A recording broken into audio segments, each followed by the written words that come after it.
Stay hungry, stay foolish. As always, thank you to our sponsor, Zai, a global fintech innovating in its area of expertise, which is building integrated financial services for digital native and non-native businesses. Check them out at hellozai.com. Companies and organizations around the world are being confronted with alarming challenges: a global pandemic, market shocks, climate change, political instability. But in these unsettled times, today's guest reveals that managers and executives have a secret weapon on their side, an overlooked group of employees that share what she calls the gig mindset, a freelancer-style knack for improvisation, adaptability, and innovation that offers a crucial key to the future. Found at all levels of the workforce but often stifled by managers, gig mindsetters are disruptors who upend business as usual and bridge gaps while achieving surprising outcomes and charting new directions. In today's book, our guest brings her decades of research into workforce culture, organizational strategy, and digital transformation into a compelling wake-up call to managers and executives.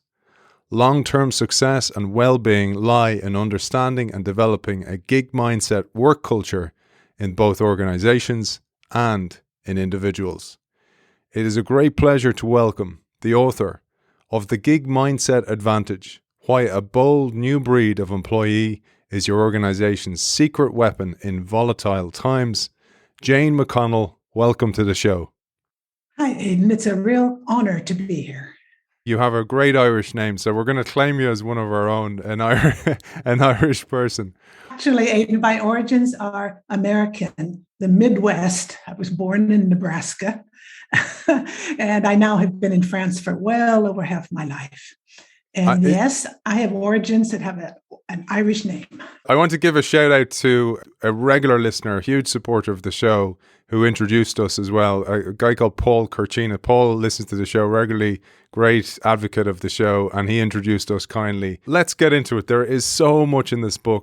While the introduction alludes to what the gig mindset advantage is, I'd love to hear it from the mother of the term, you, because you caution that unless management is aware of the benefits of having a work culture oriented toward the gig mindset, the organization runs a risk of disappearing or diminishing in its place in the world.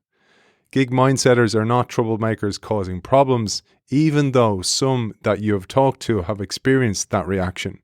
In reality, they trigger change and enable organizations to face the future with both ambition and serenity. I love that opening quote to tee you up to tell us who are these new characters that are so key in organizations of the future. Well, it's very interesting because when I did the research for the book and I did a lot of interviews afterwards, I realized that the gig mindset is something organizations need. They need a gig mindset work culture. However, all these change management programs, the big ones, don't work that well. I mean, that's sort of documented by a lot of different people in it. And sort of the big change consultancies in the world even admit to that. Because, in my opinion, things have to start inside the person, inside the individual. That's where it starts. And I have started, after I finished the book, published it, and I've actually started working on the second follow-up book. But in the meantime, I started a podcast, which is quite different from your style. It's short episodes, 20, 25 minutes with different people. And I've discovered through connections, people like Paul connecting me to people and others, some absolutely amazing stories. And each time, the thing that happened in the organization started inside a single person. And so I feel very strongly that the quote that you did of me is absolutely still valid today in 2022. That especially, maybe I should say even more valid than when I wrote it, in that organizations are undergoing major challenges and so are people. And I think it's inside people that things need to start.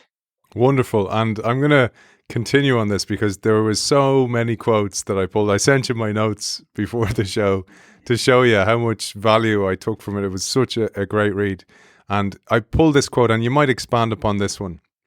You write, "Gig mindsetters are a new breed of employee who dare to challenge the traditional way of thinking and ways of working that in the end will make the organization more resilient and successful in volatile times. They are in effect a secret weapon for the organization. And this is the point. However, they are unseen and not yet recognized for their impact. Once they are seen in a new light and understood by management, celebrated and encouraged, they can inspire others, stimulate new thinking, and help the organization build strength and self-sustaining resilience." And the reason I pulled that one, Jane, is that so many times in an organization, these key employees get ostracized, or they are frustrated and they leave, or they are actually forcibly ejected from organizations in many cases because we hear this as a cliche now, but the corporate immune system ejects them, rejects them, and suppresses them. And it's very, very difficult psychologically as well for these people. Absolutely. And if an organization wants to be resilient, it needs people who are resilient. I mean, an organization is nothing but people working together. And it's important for organizations and people to be aware of what's around them. And one of the traits of gig mindsetters is they are watching the external world, and they are bringing back information and ideas and sharing it internally. And one of the big challenges that they have is that management's not aware of what they're doing. Management ignores it because they don't see it. When management does become aware, sometimes they fight it because it's a threat to their ways of working. You talked about challenging the traditional way of working. That's exactly what these people are doing. And you can imagine if you've been working a certain way for many, many years, and someone comes and challenges the way you're doing that, you're very likely going to resist that and to fight it. And at some point, in some cases, there'll be a breakthrough where the person actually embraces it. The manager embraces it because something clicks. They have come to a realization that what these gig mindsetters are doing is important. Does that make sense to you, Aidan? Absolutely, Jane. And I've been there. I worked in an organization like this where one of the challenges for a gig mindsetter, which I would classify myself having read the book, is that you may appear sometimes a bit random and that you haven't got a clear-cut plan. And that's often the case. But the way I kind of see a gig mindsetter is it's like a snow globe. And a gig mindsetter is very comfortable when the snow globe's shaking up and the peats of snow are everywhere, and actually gets uncomfortable when they're settled and there's a plan because of what you say in the title, the volatile world we live in. Things are constantly changing, so must your plan. And that is very difficult for a legacy organization leader to get their head around, is that the plan is just a very temporary direction and it will change very, very often. And a gig mindsetter understands this inherently. That's really key to what we're going to be talking about today. One of I would say the first goal of my book was to make it really clear to people what the gig mindset is and how it brings life to organizations that are quite stagnant, in a stagnant form in many cases today. And with the different stories I tell, the quotes I make, and the specific case studies I develop in more detail, shows that the importance of it and the fact you cannot ignore it. It's emerging, it's happening, and it just can't be ignored. Let's get into part 2, which you entitle "The Future is at Stake." And here you explore the potential influence of gig mindsetters, where they act in ways that are good for organizations, often through what you call a kind of civil disobedience, which I love, but appear to be against the way the organization traditionally functions because they are. And you say management misinterprets these behaviors through willful blindness, not seeing the value they bring and interpreting them, the gig mindsetters, as negative rather than positive influences. I often think of that they're considered naysayers when they are in fact gainsayers. They're trying to call out broken processes, broken strategies for the better good of the organization, and that is to be embraced, not seen as a troublemaker. Using the image of civil disobedience shocked a lot of people when they found that in the book. I owe that idea to someone I interviewed that I'll tell you about a little bit later, who said that civil disobedience changes in the organization are like making changes in society. And he sees it as an act of civil disobedience. And civil disobedience is nonviolent. It's refusing to comply with something because you don't believe in it and taking the next step of doing something differently. And for this to be interesting for organizations, they need digital capabilities. And I'd like to share with you what I call the aha moment I had when I saw in well, you made a reference earlier to my decades of research, and I have been researching since my first survey was 2006. And it's been every year up through 2016, what I call the organization in the digital age. And around 2015, I saw something that really, what I call my aha moment. And that's when I saw people capabilities that I've been measuring for years reaching a point of existing in over half the organizations. And in 2018, in a follow-up survey, they'd reached 75% of organizations. And these three things are critical to bringing change about. And actually, they underlie the framework for civil disobedience. The first one is people able to find each other and find expertise in the organization without going through the HR directory and all the official statements of who's an expert in what, or the org chart or the job titles, but through interacting with people, it's natural that expertise emerges. Being able to make comments on content produced even by management lets expertise and recognition of gig mindsetters among gig mindsetters. They can recognize each other.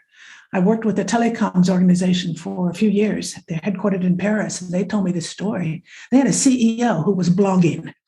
And this is back in, let me look at my notes, around 2003, 2004. This guy was blogging. No CEO was blogging. CEOs were putting out their statements and written by corporate communications and so on. This guy was blogging. And communication department was horrified. They tried to stop him, but he was the CEO and they couldn't. And at the beginning, people in the company clicked like, we like this. Okay, so that's good. Then after about 6, 8, 9 months, people began to ask questions to the CEO. They dared ask questions. And after another nearly year, people began to offer alternative opinions. It took this company 2 years for the people in the organization to feel comfortable in speaking directly with the CEO. Interestingly, just a little sideline, when the guy left the company, this whole thing, I'm not going to name the company because a lot of things happened afterwards, but within 6 months, the whole dynamic atmosphere had changed radically. But anyway, so the third thing I noticed was that people could connect to each other across the organization, mainly through enterprise social networks. So being able to find expertise, interact, connect, these were things that had reached 75% of organizations. And the really horrifying thing, Aidan, I have a chart, I can't show you here, but it has a ladder on it. And I show how these capabilities are going up. The leadership being open and participatory stayed at a low level over all those years. And so we had this increasing gap between leadership attitudes where they were command and control or pretty much command and control, and people capabilities going up, up, up, up. And I wrote about it in the sense of, I said, a collision is going to happen. And that is where, for me, the whole concept of the gig mindsetter emerged. I could see it happening with my clients, and I had data to prove that it was happening. I love that you said this about the convergence of those three factors. It was a question that I had for you, and you nailed it beautifully there. But I wanted to share, like, I don't, I suppose I have scar tissue from this experiences of being a gig mindsetter as well, because you go through the experience of the negativity that happens as well. And when I was in this role, I was telling you, I was in a very corporate legacy organization, very bureaucratic one. I did the same thing. I started blogging because one of the things that was needed for that organization was to change its outward face to the customer, essentially. And I thought by going, look, we're trying these things and sharing these publicly using LinkedIn, it was a good way to do it. I also started this show when I was there, Jane, as well. So I started doing the show for them originally. And then I started doing what you were talking about networking externally and bringing those people in to share their views of the world and where we were doing things wrong, et cetera, et cetera. But then it all culminated in a performance review that took me by surprise. So I was sat down by my manager at the time, and after expressing no disappointment or no issues, she warned me that, one, I had to stop writing, that I was not representing the company, and I said I never was. I never said I was. Two, to stop doing the show and hand over the presentership to somebody else, find a presenter, keep the show because that was interesting, but not me. And then three was to be at my desk more and stop meeting people, both across the organization, across the silos, but especially outside the organization. And I thought it was a joke. I started laughing. And that, of course, that was fuel on the fire. It was even worse. Yeah. And then, Jane, what happened was I magically got a letter from HR, some issue that was concocted, and I answered it. And luckily, I was absolutely covered on this, and it wasn't an issue. But I just knew, I was like going, And in the moment, they are very, very hard to live through. But in retrospect, it was absolutely essential for my experience and authenticity in this work, because I experienced what it was like for those people. And many of those people listen to this show, and they're the people you're talking about here. So I'd love your view of that, because you've interviewed these people across the world, industry agnostic, and it happens everywhere. It does happen everywhere. And the thing that's interesting is that it's important, I think, although it takes a big effort, it's important to understand where the resistance is coming from. I mean, you can't fight anybody, management or anyone else, if you don't understand where that person is coming from. And I mean, there are some people who are sort of faking the whole thing, but a lot of people genuinely are against what it is you're trying to do, and they think they have good reasons for it. And so it's important to understand that resistance, and that helps you overcome the resistance. Well, before we go into detail there, I'd like to talk to you quickly, Aidan, about some interesting discoveries I made when I looked at skills, the new soft skills that gig mindsetters bring inside organizations, which you were doing in your case that you told me about, because of your bringing in that outsider perspective, sharing it with other people. And that's not a skill that is normally recognized by most organizations. And I've been following the Future of Jobs report, which is published by the World Economic Forum every 2 years. And in 2016, they had certain skills that were important. 2018, they added skills. They added autonomy, responsibility, originality. But the thing that I found really interesting was that they've just come out with a report in 2020. They just came out in 2020 that they call skills people need for the next 5 years. Organizations need these skills. And one of the new ones is what they call critical thinking and analysis. And they also talked about problem solving. And they talked about active learning. And when I saw this, I thought that was fantastic, because these are things for me that are all part of the gig mindset way of behaving. I did my first gig mindset survey in 2018. I had done the organization in the digital age for 10 years. And that's when I then discovered the gig mindset, focused on the gig mindset, and I did the gig mindset survey in 2018, where I had people rate themselves according to certain behaviors and so on. And then the people I worked with, I had an advisory board, which I did for all my surveys of experts and practitioners. They said to me after 2018, we got into the pandemic and all that. And they said to me, you need to do it again in 2021. Things have changed a lot. Now, personally, I didn't think things, obviously there were many, many changes, but I didn't think the whole workplace environment, other than working from home, had changed tremendously. And I was surprised to see that there were three things that increased significantly between 2018 and sort of after the pandemic, 2021, even though the pandemic's not finished yet. There are countries struggling very hard against it even today.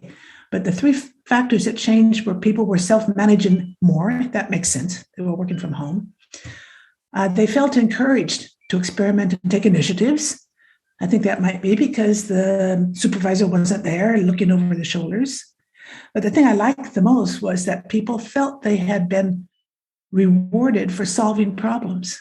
And that went from 50% to 65%. That's a high percentage in a survey like this.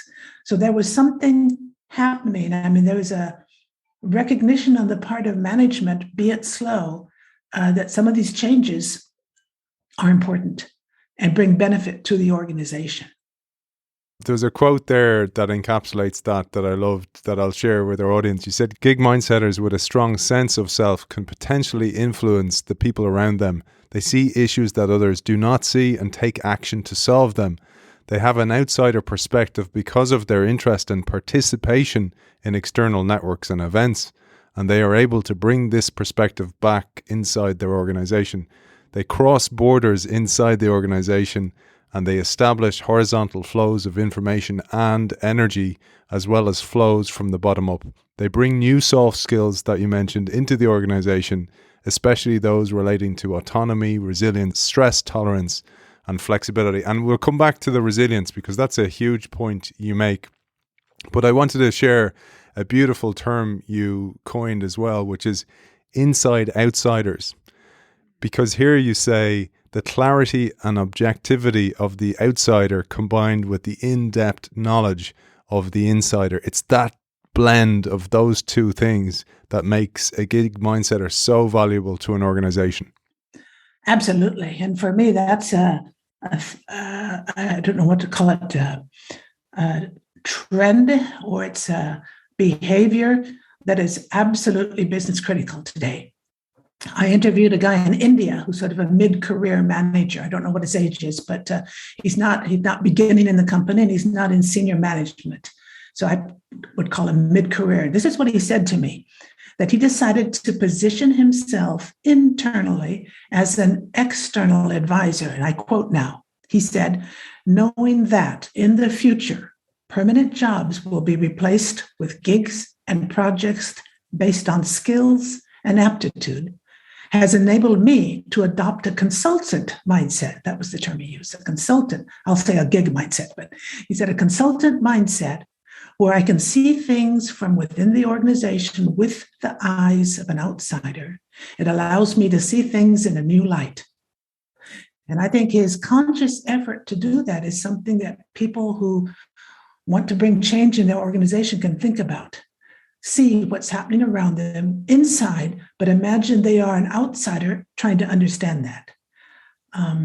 A person from Australia, a government worker, said something very similar to me. She said, if you've got ideas, you can network. You can go out and learn new things, research new things, and then the key, then you can bring that back and improve the organization tremendously. That's where I see the gig mindset is the way to go. So here we have someone in the government in Australia and this guy in India who both see the future of the gig mindset because it is bringing the outside world in. And in fact, just a quick little promotional blurb on my part. I started a newsletter on LinkedIn about a couple months ago that I call the Inside Outsider. And I publish a short little post type thing every week with a story or an extract from my book talking about the inside outsider, because I feel it is so important as a concept. Did you feel like an inside outsider? Firstly, I'll share the link to that, to your newsletter, Jane, as well in the show notes for everybody, and make sure that we get all the content to our listeners. But secondly, the inside outsider made absolute sense to me, but where I thought how we can change this is you make that deliberate. I mean, the gig mindsetter does that deliberately. They have a view. It's almost like, well, I run a bakery, but I taste my own cooking, my own baked goods all the time to make sure I know what it's like to be a customer. And oftentimes an exec team, for example, or a leadership team, or even middle management team are so far removed from what it's like to be a customer for their own product that they don't know what it's like to be an outsider. And they need to be exactly what you say, the inside outsider. You mentioned this shift from willful blindness to positive deviance. Love that. And I'd love to expand on this because it in part explains the resistance that you mentioned earlier on to gig mindsetters. I'd love to share that. And you touch here on 6 common mental or emotional traps detrimental to the future of all organizations, all leaders, all workers of the future.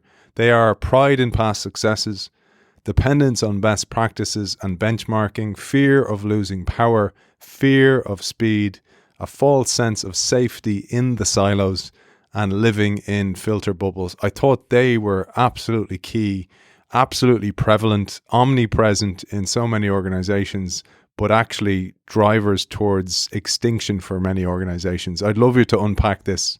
That's great. Drivers towards extinction. That's your phrase, by the way, not mine.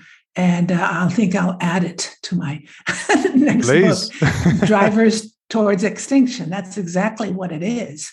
And sometimes these phrases sound dramatic, but they are not dramatic if we look at a number of cases that have happened over the last years. Something I learned is that the term willful blindness is a legal term. It's used in law, and it means someone who's accused of something was willfully blind, and that they say they didn't know it, they weren't aware of it, but they should have been. That's what the legal definition is. And so willful blindness is what we see with a lot of leadership. You read those 6 traits. I'll just give you an example of each one. I think one of the experiences I had with a client that literally shocked me is the first one, pride in past success. I had given a end of conference talk to a retail company up in the north of France, very, very big, very well known. And they had a 2-day series of workshops with people from around Europe from their company, because they were headquartered in France, but based in Europe, worked in different countries in Europe. And what was interesting, they had the CEO at the workshop, and they had a board member. And this board member was the oldest person in the room, which is, okay. The other people, the workers were in their late 20s, early 30s, maximum 40. The CEO was not that much older. And so I gave a talk at the end of the 2 days about the gig mindset, and the people loved it. The CEO loved it. Great applause. Then we went off to have dinner, and we were standing at the bar having a pre-dinner drink with the board member who came up to me. He came up to me to congratulate me. Great talk. I really enjoyed it. And then I thought he was joking when he said to me, "But Jane, we don't need that in our company. We have been so successful. We don't need to change anything. We're just going to go on the way we are now because we are a leader in our industry," which they were. At first, and I thought he was joking. He was not joking. He was dead serious. Courteous, appreciative of my work, but thank you, no thank you. And that's I think that's a common reaction. And it's sort of normal when you think about it. These people have been working he must have been working 30 years or more in the company, proud of what had been achieved, rightfully so, and unable, willfully blind of what was coming. The dependence on best practices is something that I find intriguing. It makes total sense now. I often advise my clients in the past to look at best practices. What are other companies doing? But best practices are based on what? They're not based on the future. They're based on the past. It's something that people did, organizations did to reach the point they're at. And benchmarking is sort of comparing our company to your company and so on.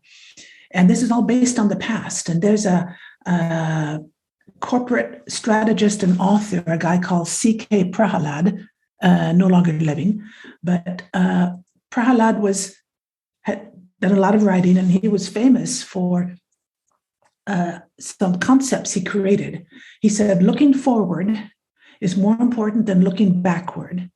And a forgetting curve is more important for our companies than a learning curve. We need to forget. I can send you a link, Aidan, you can put in the show notes, because this guy, several of his articles on the Harvard Business Review are really good. And the thing I like the best is he says, we should be looking for next practices, not studying best practices. Beautiful. Don't you love that? Beautiful. The idea of a learning, a forgetting curve, and looking for next practices. I mean, that guy really, really put his finger on what was happening. This was near the end of his career also that he was saying these things. The fear of losing power, of course, is understandable. People have been, a guy I interviewed said that the gig mindset vastly undermines the existential purpose of traditional management. We don't need them anymore. He's a bit of an extremist. I think that we do need management in a different way, but he doesn't agree with me. He feels that managers have been working for 20 years or more in their field, and they are attached to the idea of being a manager. And suddenly that's being threatened. That destabilizes them. And I think that's part of what we have to understand. I think he put his finger on a psychological thing there that's important. Jane and I were speaking before the show, and I shared about my time playing in France. And one of the things about the end, I was saying to Jane about when you come to the end of your career, the most useful thing you can do is forget you had one. Because some people over-identify with the jerseys they wore, and that becomes their persona. But you're so young when you're retiring from professional sports, you have to just burn up the jersey and move on. I have the concept often of a phoenix burning up who you were from the ashes, take what's useful, and then go on for a new incarnation. And I think that's really relevant for the manager, that the role itself is becoming obsolete to an extent. We still need managers, but managers are most valuable when the environment is predictable and steady and staid, and they're managing certain processes, not exploring new curves. You mentioned the board member. I had a recent experience, Jane, where I was given a keynote for one of the professions. So it was a legal profession. And at the end, there was a Q&A. And again, the master of ceremonies for the Q&A, I was talking about how, when in the legal profession, with the onset of things like smart contracts and blockchain, people need to upskill on that future curve and have a little bit of the forgetting curve, forget, the way things used to be, because they're not going to be that way for very long. And so I gave the keynote, and I was, at the end, the MC says to me, of course, this doesn't apply to us. And I was like, kind of going, is he joking? I'm actually literally talking about your profession is going to be absolutely upended.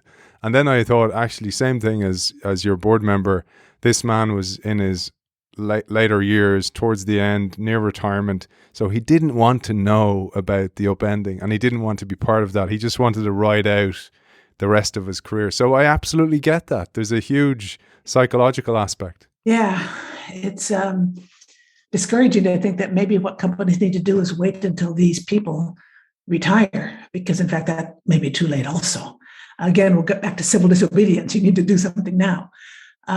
One of the things I think that upsets these people is fear of speed.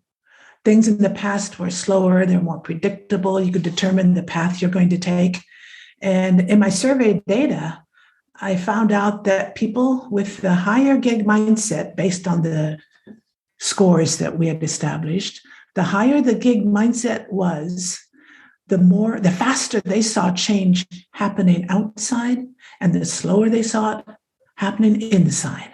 And then I took the people in the survey that had a lower gig mindset score, and they saw the outside as going fast, but they saw the inside as doing just fine. And so that gig mindset forces you to perceive things in a different way. Safety and silos. Here I have a quick story, a guy who made quite an impression on me. It's a lot of people feel safe in their silos. A lot of managers, that's the siloed organization, the hierarchy, the levels and all that.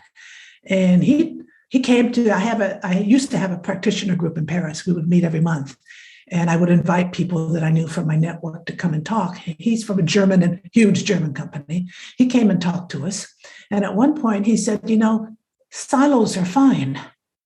And we in the room, we sort of looked at him. And I, as the person who invited him, I said, I just want to know, what is he going to say next? And what he said was really wise. He said, my silo is my neighborhood, but my neighborhood is part of a city. And he had a really strong point there. I think that was really, really important. In our organizations, we need a place where we feel I am chez moi. This is where I live. This is me, my neighbors. But I have to remember they're all this broader picture that's very, very important and has an influence on us and goes actually beyond the organization. But that's even taking it one step further. But I love his silo is my neighborhood, and my neighborhood is in a city. I thought that was a very simple way of getting quite a strong point across. And the filter bubble, that was my last comment. That's always been the case for management. Too many levels of people you have to go through. If you're in an organization, you have an idea, you want to do something about it, you normally have to talk to your manager, who'll talk to another manager, or talk to another manager.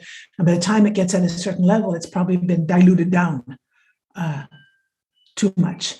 A guy in India, a business journalist in India, said to me, and I'm quoting now, most management teams reflect on a regular basis, such as once a year off-site.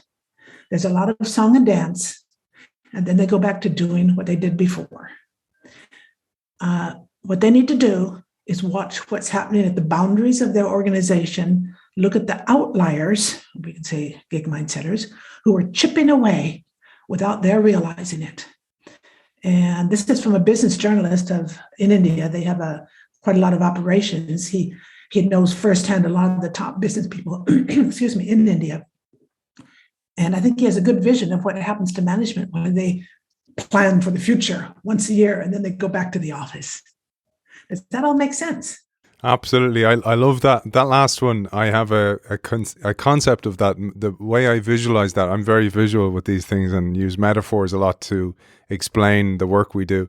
And I often think of those events like a splash. So there's a big splash, but actually what's required is a ripple. So you need the splash, but the ripple is a persistent ripple that consistently pervades the entire organization and goes right to the edges, right to the banks of the river, and touches everybody, and actually touches the interface between the river and the earth, which is the silo and the greater neighborhood as well.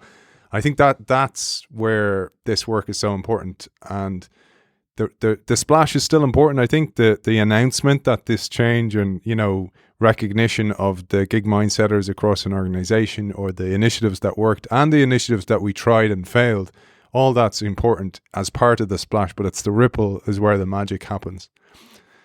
Jane, I was going to move on to HR, and I have huge empathy for people in HR at the moment in particular, because A, their own roles are going through massive change because of the volatile times we're in. B, that they often don't have full board support. I mean, HR should have a seat at the boardroom table. L&D should have a seat at the boardroom table. But traditionally that's not been the way. And you say HR is often struck between what management wants to do, what management wants them to do, and what they need to be doing for the people.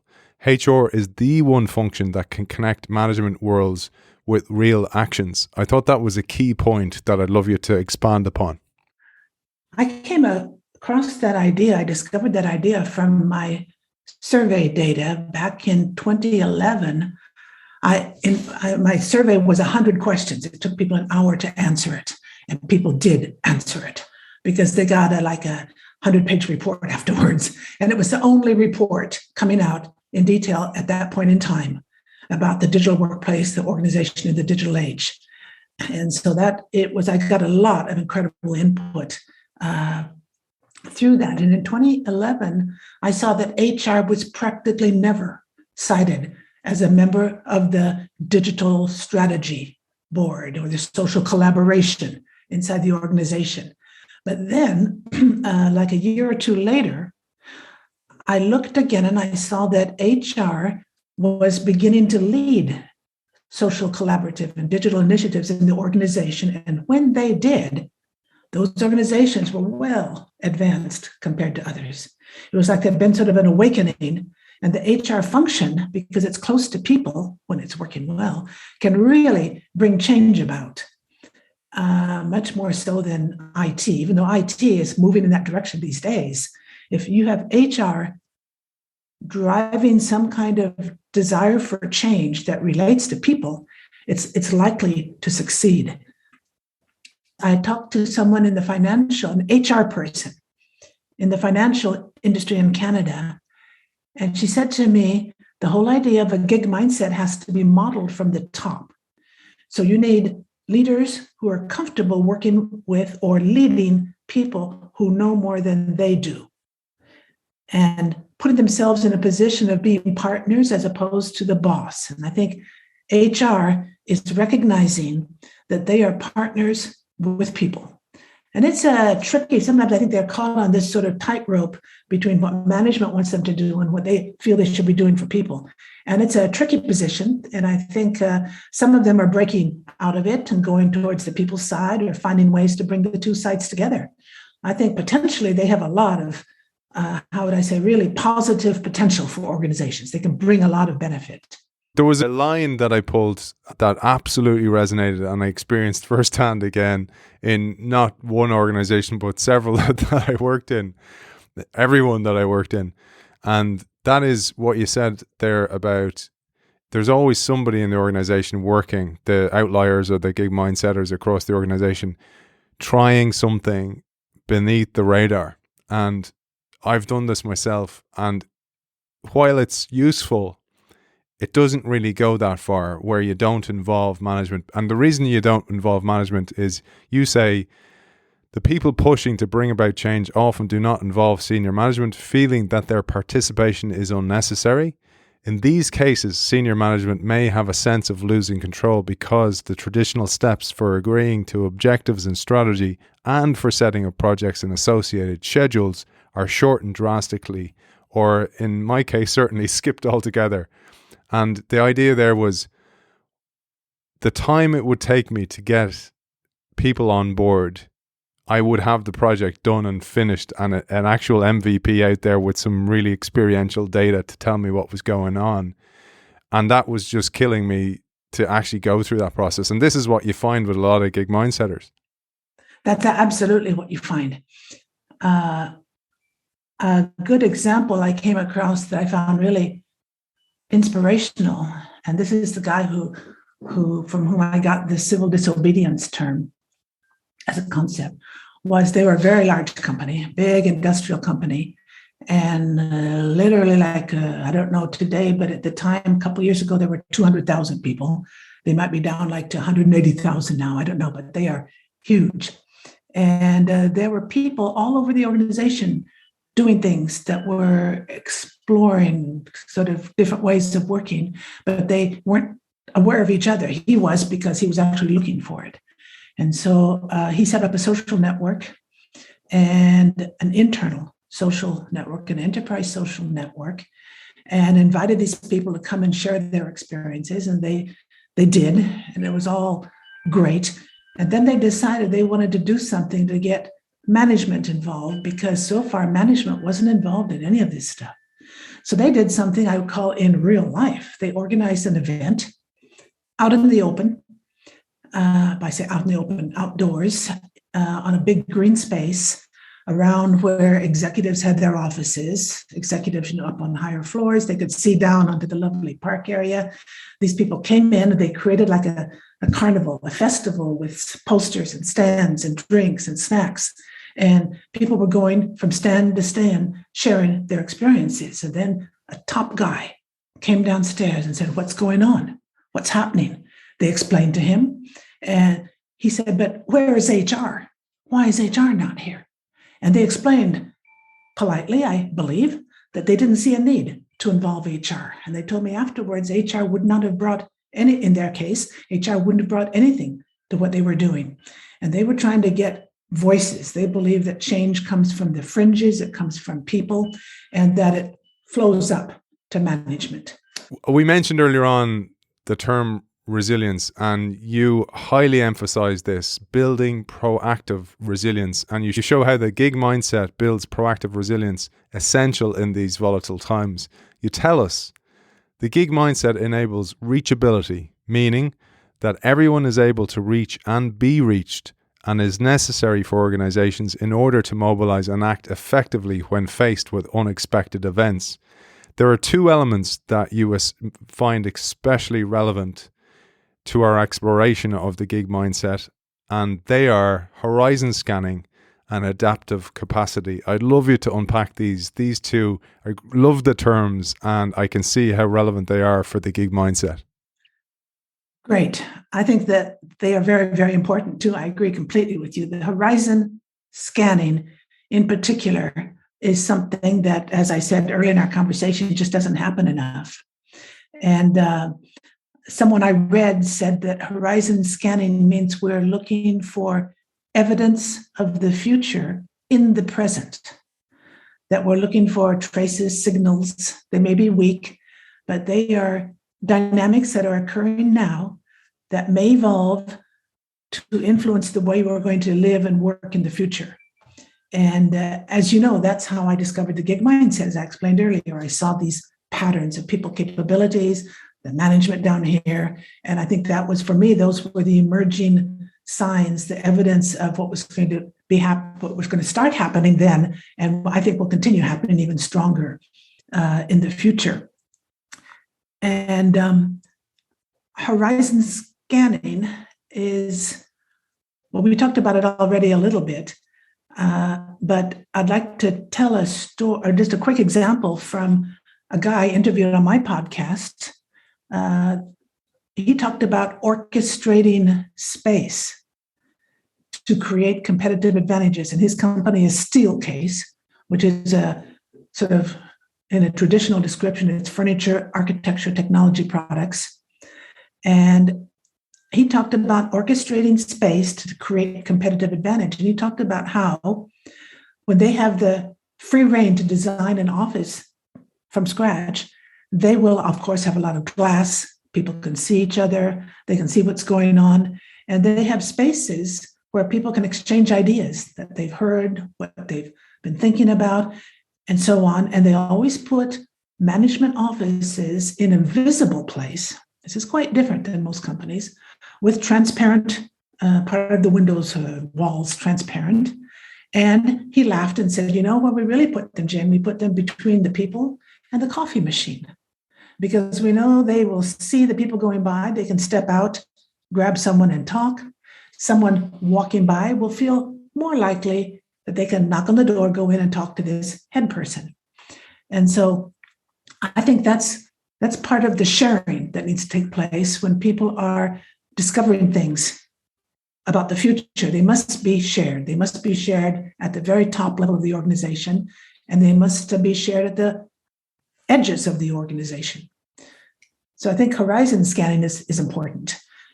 The second thing we talked about was adaptive capacity, and that's the ability to adapt when change occurs. And obviously that's complex. I based my first work on the British Standards Institute. They did a resilience index, and they asked, forget how many hundreds of leaders of organizations to rate certain traits they felt were essential for resilience.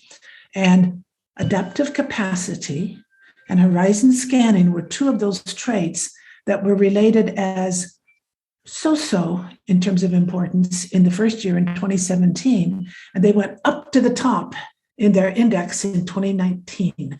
So again, Aidan, there's a change that's taking place. These people, they recognize the need for these things. These are leaders in organizations. It was a leadership survey.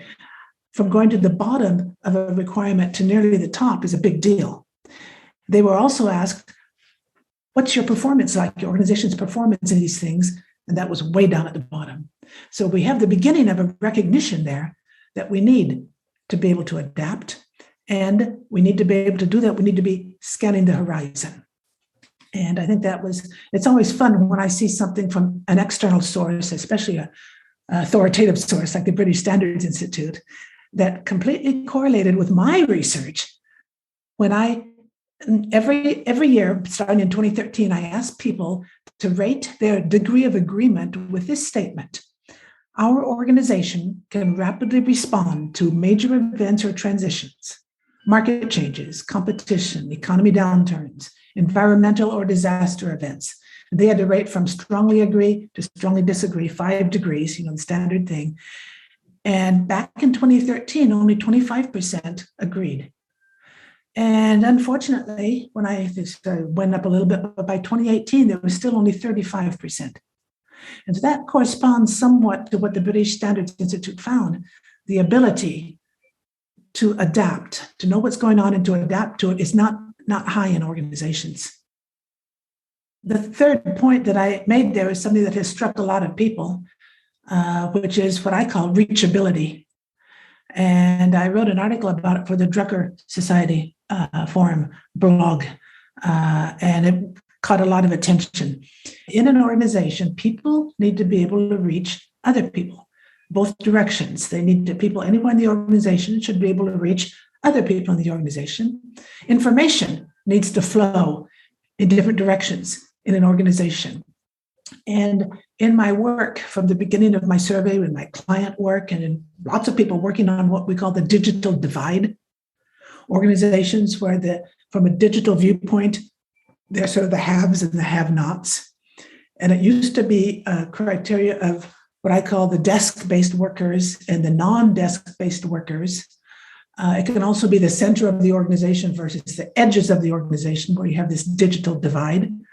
But today, we now have a digital divide in that we obviously need to reach people in their home office, in their office, in both places, and partners, external people. We need this digital connection, this reachability across organizations, and it makes things visible, very visible. I'm keen to try and give our audience an overview of the structure of the book, and then the case studies are in the book for those who really want to see these concepts brought to life. But there's a key part in the book, part 4, where you talk about opening minds and opening organizations. And this is an in-depth look into what you call openers. And I really wanted to share that another term you coined.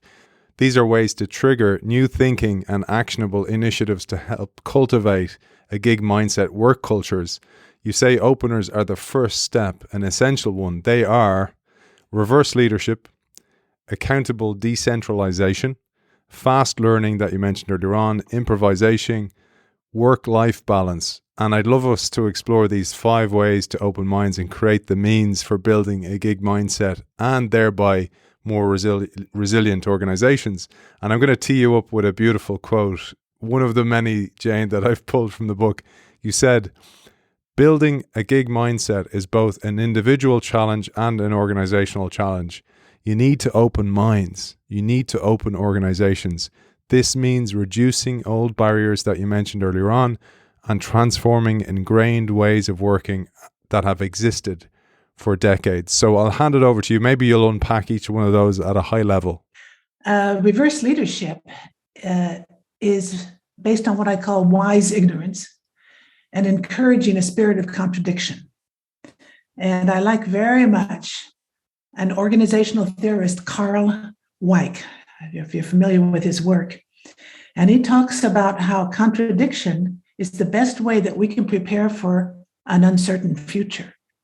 And he said it's better than people agreeing, because when people contradict, they have different opinions, it brings out a range of ideas. And that's more helpful when you're dealing with the unexpected than if everyone's in agreement about something. And he says consensus just is not effective in a volatile environment. And he goes so far as to say it decreases resilience.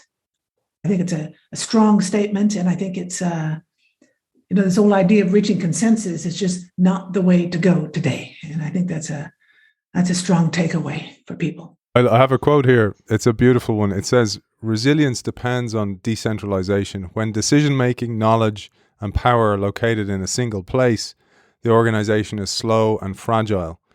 Gig mindsetters are comfortable taking initiatives and responsibility without waiting for official approval and are therefore ready to act quickly once they're needed." That's right.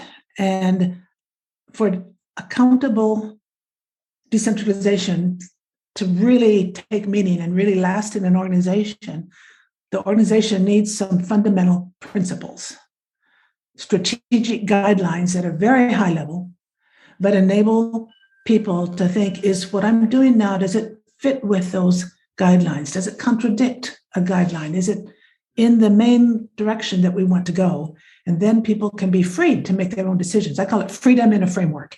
And I know a lot of people use that term. That's not original from me, and I don't even know where it came from. But it means a lot to me. You have a framework, but there's a lot of freedom within that framework. And I had a great experience in Paris with one of the big luxury brand companies with major divisions, and the brands of those divisions, I'm not going to put their names out, but they're like the biggest in the world in terms of shoes and jewelry and things like that.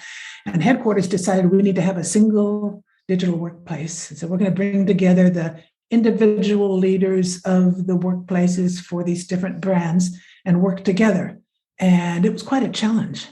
And the way I drove them was to define what they felt were absolute principles that they needed to follow. They defined 3, and they said 4. They said the digital workplace, whatever the brand, whatever the country, should strengthen the links among us, enable employees to make good decisions and take responsibility, simplify everyday work and life.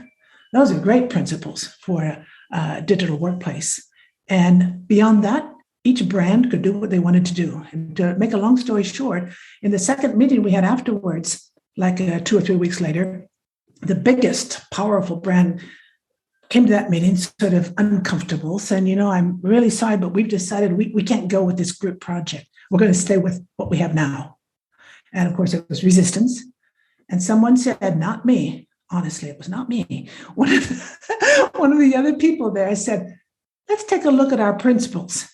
And someone flashed up a slide that had the 3 principles, and there was discussion, and the big brand agreed that what they were doing was in contradiction with one of those principles, and the project was able to continue.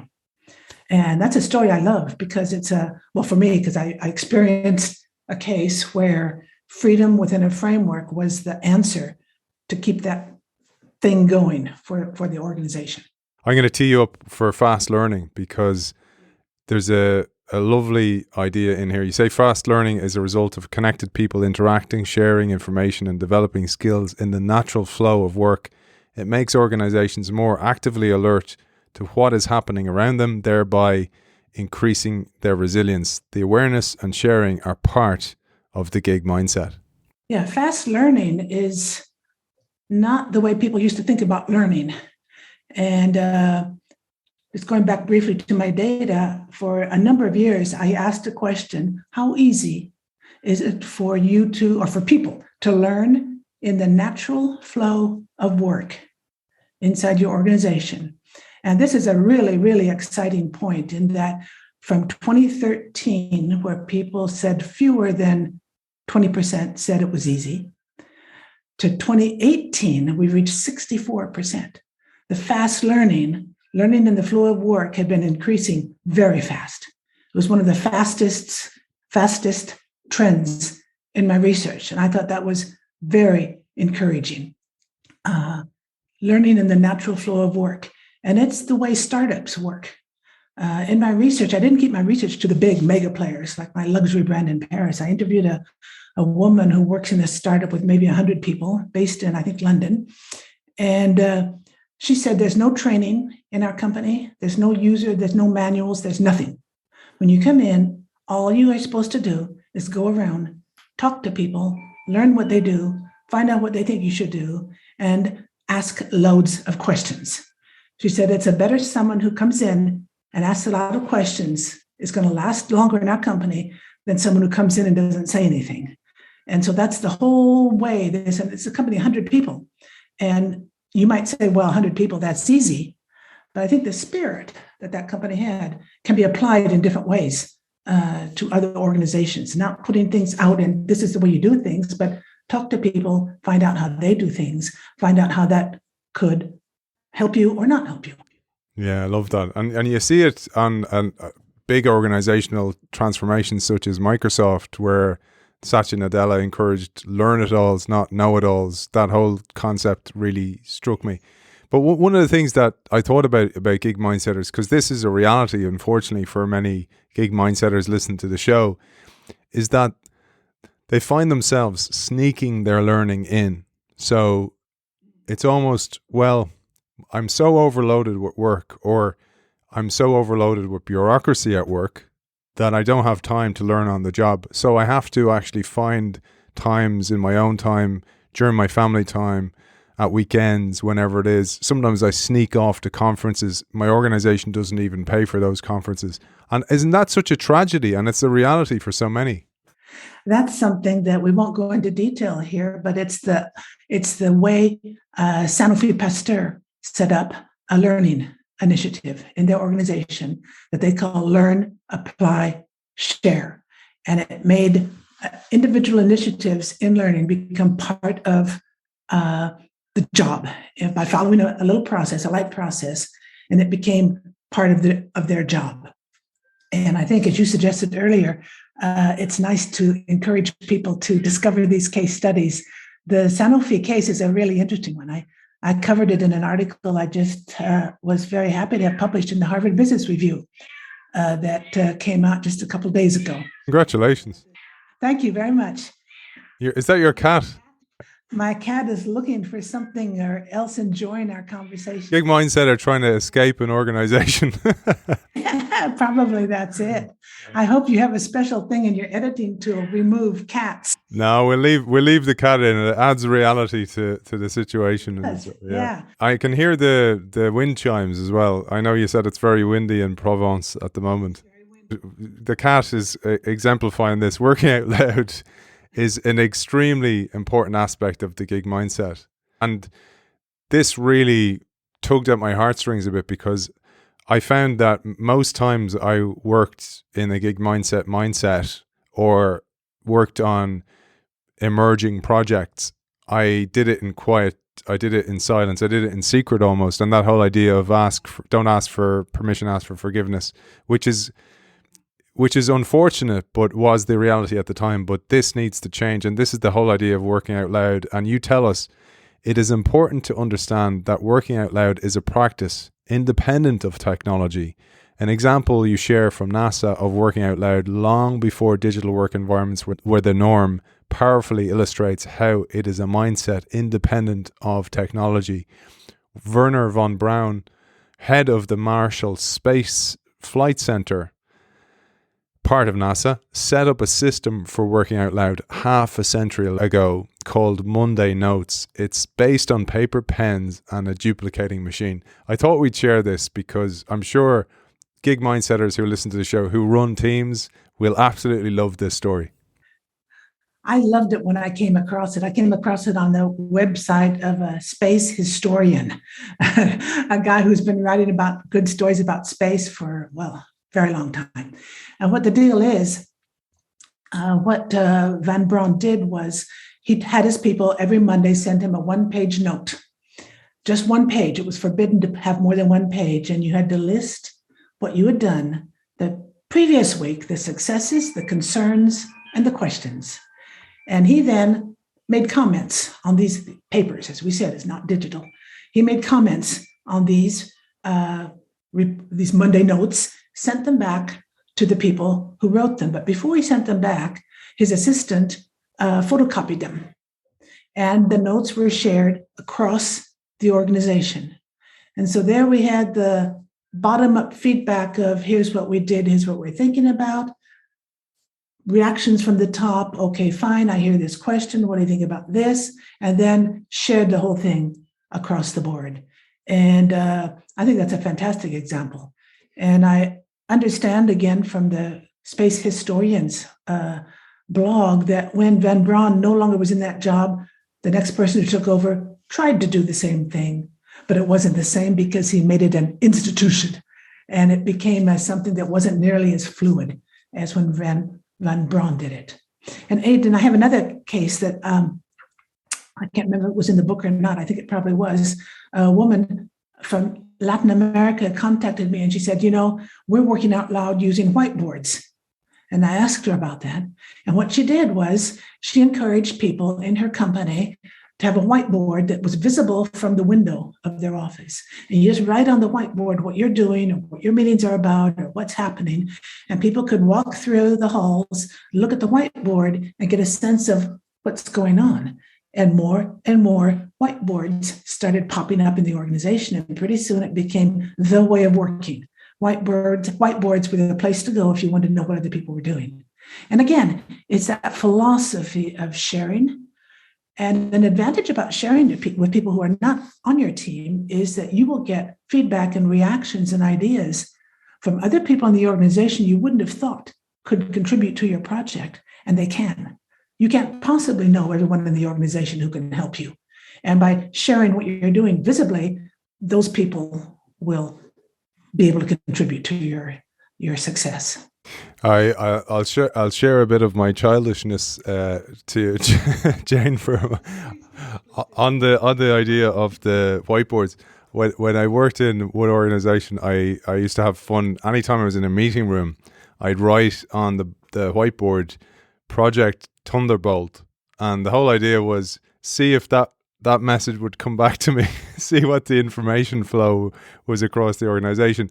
And in time, people were kind of going, have you heard about Project Thunderbolt? And I was like kind of going, no, what is that? Sounds really interesting. And they're like, I don't know, but there's meetings happening about Project Thunderbolt. And it became this myth in the organization. It proved that point about working out loud, that it actually works. The Monday note, just to say to you, I have a weekly blog called The Thursday Thought. And it came from the title, The Monday Note, not because I didn't hear about Van Braun. It actually came from two French authors, Jean-Louis Gasset and Frédéric Filou, who write on media, and they have a blog called The Monday Note. And I used to see the discipline with which they wrote every week. And when I started writing 6 years ago, I actually used their idea and I called it The Thursday Thought. So there's a nice little bit of history there for me about that. I love the Sanofi case study that you mentioned there as well. I highly recommend checking out the book to check out that case study. Also, the quotes that Jane shares are quotes from real people in real organizations collected over many years and are absolutely fantastic. But let's get through the rest of these the principles. The next one was improvisation. And you tell us in brief on improvisation that it means deciding an inaction when faced with an unexpected and unplanned for event. It is deliberate and occurs without advanced planning. Without the ability to improvise when necessary, an organization cannot be resilient. And gig mindsetters are highly aware of what is happening around them and always ready to think and act outside the box. They are able to improvise when faced with the unexpected, and it's one of the skills of a gig mindsetter. Improvisation is often confused with innovation, and with certain famous examples like the Post-it, like the ones you can see my thinking Post-its behind me, accidentally discovered and then becomes a big product. That's not improvisation. I came across, I was looking, there are not many examples of true improvisation. I put out a word on LinkedIn, on Twitter. I didn't come up with very much. And then I came across, well, first of all, a quote from one of my survey participants who said to me, experimentation would not work in my company. And I said, why not? And he said, because management has a long memory, and no one wants to be remembered over the years as someone who failed in an experiment. That's a sad, powerful statement. And on the more positive note, sort of, if we can call it positive, there were two strong examples of improvisation that came during the COVID pandemic. And I will let people read the book to get the details, but one was a guy who runs a pizza shop in Chicago, the guy who had his own pizza shop, Dimo's Pizza in Chicago, and he decided he could make face shields in his pizza oven. So he made the face shields that could not be used in hospitals because it wasn't approved by the U.S. authorities for approving medical devices, but it could be used in many, many facilities for homeless people, elderly people, individual workers. And so he was there making his heat shields rather than making pizzas. Second example, which I find also very interesting, was from Decathlon, a sporting goods store. But what happened in the improvisation incident is someone realized that the diving masks that they sold could be used as respirators. What's the word in English? Machines that make you breathe. Yeah, I don't Respirators. know how to say it. Respirators, I think. Respirators, thank you. And there was a university in Spain, and then there was a group of people, a 3D printing company in Italy, who discovered it, and they used the Decathlon diving mask to make this equipment. And Decathlon donated, of course, Decathlon's a great company. They donated all of the masks they had and continued making the more masks to these companies to get that essential equipment out there. And for me, those two examples were really génial, as we would say in French, incredibly positive, helpful, and really faced with something unexpected, doing something new. So that's an example of improvisation that I found really inspiring. I wanted to show you this book. It's called Yes to Mess, and it's I know that. Frank Barrett. Got it over do you? here. Yeah. So Frank's future guest on the show, and it's about the lessons from jazz, as you know, and the improvisation techniques of jazz. Anyway, I just wanted to share that with you and our audience as well. Let's keep moving on because work-life balance is absolutely under fire at the moment, I would call it. So many of the organizations I work with, people have great intentions to innovate, to educate, to upskill, to embrace the forgetting curve that you mentioned as well, but they don't have the time, and it becomes down to a case of, well, I've so much on my plate, I can barely think, and I'm actually finding myself working at home with my kids on the laptop, putting them on the computer, on the PlayStation, on the tablet, while I'm trying to get some emails fired off. And they just have no cognitive capacity for this. So that's a huge crisis, I think, in the workforce. But you say a resilient organization is made up of resilient people, motivated and energetic people who have a healthy balance between their work and personal lives. Getting this right balance has long been considered to be an individual challenge. For many years, people who burnt out were considered to be weak or unable to control their schedules and pace of working. They themselves felt ashamed. This view is changing, thankfully, long ignored by companies and people themselves. Burnout is now recognized by the World Health Organization as a syndrome usually caused by the work context. And you say gig mindsetters are in fact more likely to achieve the right balance because they have a sense of control over their work. And that sense of control is so important to this work-life balance. It sure is. And I have a group of people that I follow every year. They are managers in different companies. We used to meet in Paris once a month, and I would organize a big lunch in January of every year, so the New Year's lunch. And in 2020, I was stunned. We were having cocktails. Someone started talking about work stress, lack of balance. And one person openly, because these people have known each other now, there's a certain degree of trust among them. He shared the fact that he'd been struggling with burnout and distress about his work. A doctor gave him a 3-month rest period away from work. And I had him on the phone many times during that period, and he was in emotional agony about what to do. He felt he had failed. And so he finally left the organization and found a smaller level job somewhere else, something he really likes. A second person in the same group at the same time had a heart attack because of stress related to work. And he was with us. He was back again after a year of convalescence was still on crutches. And he shared a bit about that experience. And then for me, the topper was a third person who said, we had an official study done in our organization. We brought in an independent third party who surveyed all of our senior executives. This is a huge company. And 1/3 of the executives said that they had come very close to or had actually burned out at a certain period in time. And we had a group of 20 people in all. And those 3 stories came from a group of 20 people. And that was my realization that this is common. This is not something exceptional. And there's an article, we need to put a link in the show notes, that was in the Harvard Business Review. It was called Employee Burnout is a Problem with the Company, Not the Person. And there are 3 causes that this guy identifies. One is excessive collaboration. Second is weak time management. And the third is overloading highly talented people with too much work. And these are things that come from the organization, not from people. Yeah. And I think that article, and another one I'll send you a link for, there's been some serious research done now.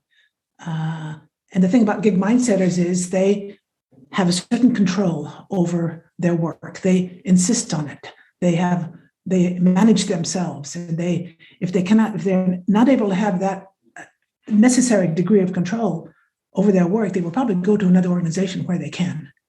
And that's why I think the work-life balance is easier for them to achieve than it is for other people. Yeah, and I just wanted to contextualize that, Jane, just so some of our audience don't feel that they're failing as well, because as a gig mindsetter, some of them are gig mindsetters, but that doesn't mean that if you are struggling that you are failing. It means the organization's failing you, and I really want to emphasize that point. And the other thing is, you mentioned there's a great book, and he's a future guest for the show, Jeffrey Pfeffer, a book called Dying for a Paycheck. And actually, it's one of the things that drives me with this work is that it's hard enough to work in an organization anyway. But then when you're overloaded, it makes it harder. But what makes that even harder is if you're wearing a mask of this persona and putting on a front all the time. And the energy it takes out of you to be wearing that mask on a consistent basis, just no wonder people are getting sick and cancer and heart attacks, because they're very rarely able to be who they truly are. Yeah, that is just so important. And the second link I'll send to you that you can share involves a 7-year longitudinal study by a university in the United States who discovered that people live longer if they have a better work-life balance. It is literally saving lives. So Jane, let's move to part 5. And part 5 you call investing in the movers. And this looks at how organizations can find and keep gig mindsetters. And I'll set you up again with an excerpt here. You said organizations have long talked about investing in people. You use the term movers here to reinforce the image of gig mindsetters and their natural drive to move their organization into the future. They strive to bring new ways of working that are adapted to today's work reality, to world reality, to their organization. They work to move the mindset of others to their way of thinking in order to achieve relevance, resilience, and success together. The terms gig mindsetter and mover are used interchangeably to underline the fundamental role they play in organizations. Over to you to explain what that means. I think that gig mindsetters are able to have more influence than they realize in organizations via their actions. And one thing that you highlighted in your notes to me was talking about invisibility and invisible, how would I say it? If your work is very important, but it doesn't fit into the traditional view of what work should be, it may be invisible. How can that be evaluated? How can you be understood? Very simply by the people who are going to determine your pay level and who are going to manage you. And I had a couple of really interesting ideas from people in my survey, including one who gave me a good idea. One person said to me that she sees gig mindsetters as people working undercover. They work in the gaps between official initiatives, and they bring life to spaces in the organization where there was nothing before. It's almost like something in science fiction, isn't it? When the project takes shape and is sustainable, someone else takes over because the organization prefers a visible project manager with an understood profile. So then what does a gig mindsetter do? Move on to another invisible space. And that's the way she saw her role. She was in a third organization, but she got organization hopping. She was 3 to 4 years each time in each organization and really bringing about some change in these organizations. There's a great book, Jane, and previous guests of the show, Shannon Lucas and Tracy Lovejoy, and they wrote a book about catalysts in organization. And I actually, before I discovered the book, I'd written an article about the gig minds. I didn't call it the gig mindsetter then, but the person the gig mindsetter is, I call them a catalyst, because what happens in the science of a catalyst, if you think of a match, the catalyst in the match actually gets burned up in the transaction and is invisible. It disappears. And I thought that's actually what the gig mindsetter does. But there's a problem there, and this happened to me in that story I was telling you earlier on about the performance review. I was sat down, I was like, I want you to stop doing this, this, and this, and tell me what you were doing. And I kind of gave a report of the stuff I was doing. And of course, the face started to get kind of more with scrutiny, looking at my job spec, and then kind of going, none of this has anything to do with your job spec. And I was like, well, there's nothing on my job spec that can be measured, and this is how I can articulate what I'm doing that supports all those things in my job spec, but they're very hard to articulate because it's the concept I had was, when you're a kid or you're teaching a kid to draw, and you might give an outline and you kind of go, oh, here's kind of what a house looks like. Now over to you, and you fill in the gaps. And it's kind of like that. You start that way with a light kind of tracing, and then you start to get shape on it. And then when it's actually steady, like you said, when it's steady and stayed and I have it sorted, I hand it over to somebody because I'm not interested anymore. But also in doing that, I hand over the credit. And that's the challenge, isn't it? That's the challenge. And there's some good quotes in my book about what people who have experienced that, what they've done. But one I just want to share with you now, which I think is maybe the answer to some extent. I don't know if you've thought about this. Of course, you're not in that situation anymore. But this person talked to me about the fact that you need to manage up, not manage down. And they said, I think it was a woman, yeah, if there's distance between you and the senior executives, the more nebulous it is what you do and how you're identified, the harder it is for them to get a good grip on it, unless they've been involved in your projects. What you need to do is manage up so that they have an understanding of what your role is. And I think that's easy to say. I think it's a good idea.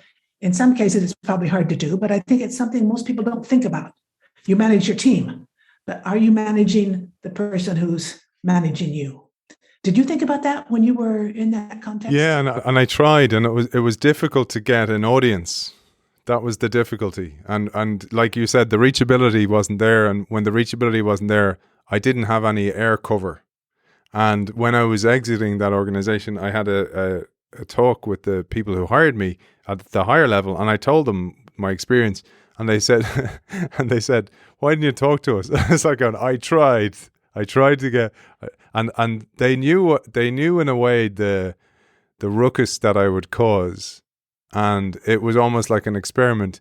But my kind of message was, if you're going to do that, you need to provide the air cover. Without the air cover, the person's just going to be like that scene in the Platoon where you're just getting shot to bits. That's it. That's one of the roles of managers, is to provide air cover. And they don't always do it. In interest of time, we're going to jump to part 7 of the book, and this will speak to many of you, our audience, the change makers out there. And this is about owning your personal strategy. And you closed the book with this, Jane, with 3 paths that we, the gig mindsetters, may choose to follow based on our situation in the organization. The advocate path, the compromise path, or the exit part. In this part, you share advice, warnings, and examples. And again, I'll tee you up here, and I'll place a lens here for many of the members of our audience who grapple with the idea of freedom to do more work they love versus the security of the golden handcuffs and benefits like healthcare that you mentioned is so important. And you write here, strengthening your personal development as you work in your organization may help you be more marketable externally as well as internally, should you be impacted by downsizing, restructuring, or even a merger. And that's the point here. You can build the gig mindsetter muscle within the organization, which will benefit you should any change happen in the organization itself. And change is likely to happen no matter what the organization is. And when I talk about the advocate path, that's working in the organization. You don't leave, you stay there, you try very hard to bring about change, and it's hard in most cases. And I had 3 pieces of advice. One is to develop good relations and contact with more than one senior person. Your risk is the senior person who understands what you're doing could go to an organization, maybe more likely to leave than you are because he or she is oriented towards the gig mindset. And second thing is you want to establish structural means to cultivate the gig mindset. And that might be physical events like having dinners in the evening or having events in the evening where you invite people from outside the company to come and talk to your people in your organization, and virtual structures, which are more likely to outlast any resistance that you have from management should you leave or should management change. So you want to sort of build a platform inside the organization that will support gig mindsetters. A second a thing to be careful about is what I call the ego trap. Maybe you can introduce that idea, because if you're successful inside your organization, you've probably achieved something fantastic. There's a great quote about this, and this again spoke to me because that catalyst problem where you're responsible for the work, you're the originator often of the idea. You've done all the hard work of bringing people together. The idea succeeds and you get none of the credit. And you warn this and you say, be aware of the gig mindset ego trap. And you say, when a gig mindsetter has achieved something outstanding and has been recognized for it, and the effort required to achieve it has been huge, which it so often is, it is only human to want to share the story externally as well as internally. It is important that the story of individual achievement is balanced with recognition of the teams involved or the organization itself. And I've been there. You want to take credit, but oftentimes the success of the project is absolutely reliant on you handing over the credit to somebody who can bring it on to the organization. Yeah, absolutely. And you want to be very careful not to come across as the ego person who made all this happen. And it can cause severe problems if you do, which I talk about in the book. Another path is what I call the compromise path. And that's what you mentioned at the beginning. If you stay in the organization and you decide that you will not keep fighting, and what you do is you find an activity on the side that satisfies your need to be doing something different and helpful. And I know a lot of people are doing that even more today than they used to be doing, because people do need healthcare. They do need what's available in large organizations, but they need something on the outside to satisfy their soul. And I think that's important. A third path, of course, is get out. what I call the exit path. And it's funny, Aidan, I get emails now and then or LinkedIn messages. A guy wrote to me recently saying, guess what, Jane? I took the exit path. I'm out. And so I write back to the person saying, good luck. And then we, exchange a few ideas about the whole situation. And you need to think, if you're going to take the exit path, what will you do out there? And today it's easier than it was before.